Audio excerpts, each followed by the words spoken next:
राधे राधे आप सभी को। आज की इस वीडियो में मैं आपको योगिनी एकादशी की व्रत कथा, इसका समय, व्रत रखने का समय और पारण समय और इसका क्या महत्व है, इसकी सारी जानकारी दूंगा।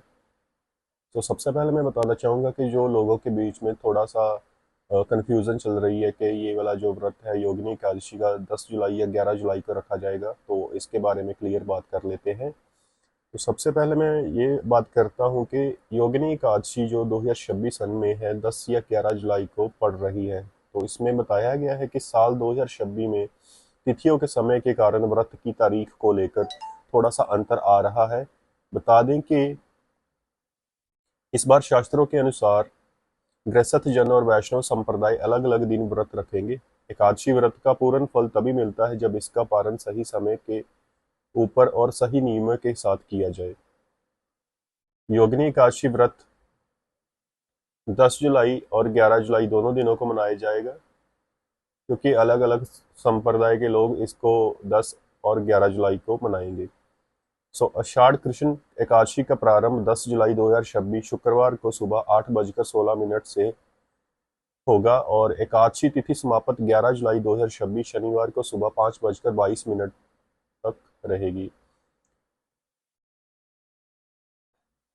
इसका जो व्रत होगा वो गृहस्थ जन जो है वो 10 जुलाई 2026 शुक्रवार को व्रत रखेंगे, और जो इसका वैष्णव संप्रदाय व सन्यासी लोग होंगे वो 11 जुलाई 2026 शनिवार को व्रत का पालन करेंगे और इसका पारण 12 जुलाई उसके अगले दिन एतवार को करेंगे। पारण व्रत खोलने का जो सही समय होगा, इसका 10 जुलाई को जो व्रत रखने वाले लोग हैं उनका पारण और व्रत तोड़ने का समय 11 जुलाई 2026 होगा, आज का दिन होगा, और वो शनिवार को 1:50 PM से 4:36 PM तक इसे व्रत को पारण कर सकते हैं, तोड़ सकते हैं, खोल सकते हैं। पारण तिथि पर हरिवासर समापन का समय 10:32 AM पर। इस दिन सुबह के समय हरिवासन होने के कारण पारण दोपहर में किया जाएगा। और अब जो 11 जुलाई को इसका व्रत करेंगे वैष्णव और सन्यासी लोग, उनके लिए जो व्रत का खोलने का समय या पारण का समय है, वो इसमें इन्होंने बताया है कि जो व्रत खोलने का समय होगा वो और तारीख होगी वो 12 जुलाई 2026 दिन रविवार को सुबह सूर्योदय के बाद 5:32 से सुबह 8:18 तक रहेगा। सुबह का टाइम है 5:32 से लेके 8:18 तक आप अपने व्रत का पालन कर सकते हैं। जो लोग 11 जुलाई दिन शनिवार को अपना व्रत कर रहे हैं वो 12 जुलाई को इसका पालन कर सकते हैं। दोस्तों, अभी मैं आपको योगिनी एकादशी की व्रत कथा सुनाने जा रहा हूँ। कृपा करके आप श्रद्धा पूर्वक इसे सुनिए। योगिनी एकादशी की व्रत कथा। युधिष्ठिर ने पूछा, वासुदेव, आषाढ़ के कृष्ण पक्ष में जो एकादशी होती है उसका क्या नाम है? कृपा उसका वर्णन कीजिए। भगवान श्री कृष्ण बोले, नृपश्रेष्ठ, आषाढ़ के कृष्ण पक्ष की एकादशी का नाम योगिनी है। यह बड़े बड़े पातकों का नाश करने वाली है। संसार सागर में डूबे हुए प्राणियों के लिए ये सनातन नौका के समान है। अलकापुरी के राजाधिराज कुबेर सदा भगवान शिव की भक्ति में तत्पर रहने वाले हैं। उनका हेममाली नामक एक यक्ष सेवक था जो पूजा के लिए फूल लाया करता था। हेममाली की पत्नी का नाम विशालाक्षी था। वह यक्ष कामपाश में आबद्ध होकर सदा अपनी पत्नी में आसक्त रहता था। एक दिन हेममाली मानसरोवर के फूल लाकर अपने घर में ही ठहर गया और पत्नी के प्रेम पाश में खोया रह गया। अतः कुबेर के भवन में न जा सका। इधर कुबेर मंदिर में बैठकर शिव का पूजन कर रहे थे। उन्होंने दोपहर तक फूल आने की प्रतीक्षा की। जब पूजा का समय व्यतीत हो गया तो यक्षराज ने कुपित होकर सेवकों से कहा, यक्षो, दुरात्मा हेममाली को क्यों नहीं आ रहा है, आप जाके देखिए। यक्षों ने कहा, राजन, वह तो पत्नी की कामना में आसक्त हो घर में ही रमन कर रहा है। यह सुनकर कुबेर क्रोध से भर गए और तुरंत ही हेममाली को बुलवाया। वह आकर कुबेर के सामने खड़ा हो गया। उसे देखकर कुबेर बोले, ओ पापी, अरे दुष्ट, ओ दुराचारी, तूने भगवान की अवहेलना की है। अतः कोढ़ के युक्त और अपनी उस प्रीतमा से वियुक्त होकर इस स्थान से भ्रष्ट होकर अन्यत्र चला जा।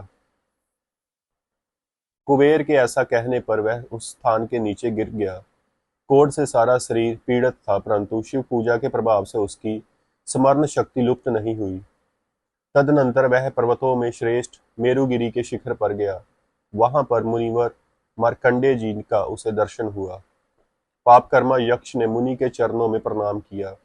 मुनिवर मार्कंडेय ने उसे भय से कांपते देख कहा, तुझे कोढ़ के रोग से कैसे इसने तुझे अपने रोग में दबा लिया? कैसे तुम्हें ये कोढ़ हो गया? यक्ष बोला, मुने, मैं कुबेर का अनुचार हेममाली हूँ। मैं प्रतिदिन मानसरोवर से फूल आकर शिव पूजा के समय कुबेर को दिया करता था। एक दिन पत्नी सहवास के सुख में फंस जाने के कारण मुझे समय का ज्ञान ही नहीं रहा, अतः राजाधिराज कुबेर ने कुपित होकर मुझे शाप दे दिया, जिससे मैं कोढ़ से अकंठ होकर अपनी प्रीतमा से विछुड़ गया।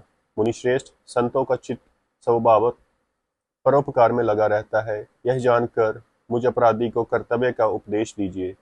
मार्कंडेय जी ने कहा, तुमने यहाँ सच्ची बात कही है, इसलिए मैं तुम्हें कल्याणप्रद व्रत का उपदेश करता हूँ। तुम आषाढ़ मास के कृष्ण पक्ष की योगिनी एकादशी का व्रत करो। इस व्रत के पुण्य से तुम्हारा कोढ़ निश्चय ही दूर हो जाएगा। भगवान श्री कृष्ण कहते हैं, राजन, मार्कंडेय जी के उपदेश से उसने योगिनी एकादशी का व्रत किया, जिससे उसके शरीर को कोढ़ दूर हो गया। उस उत्तम व्रत का अनुष्ठान करने पर वह पूर्ण सुखी हो गया।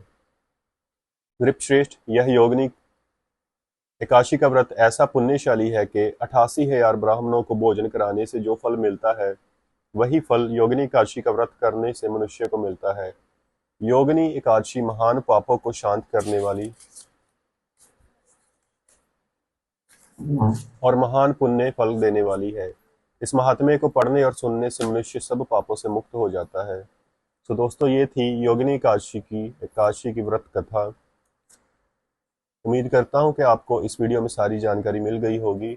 अगर आपको वीडियो अच्छी लगी है तो चैनल को सब्सक्राइब जरूर करें। इस वीडियो को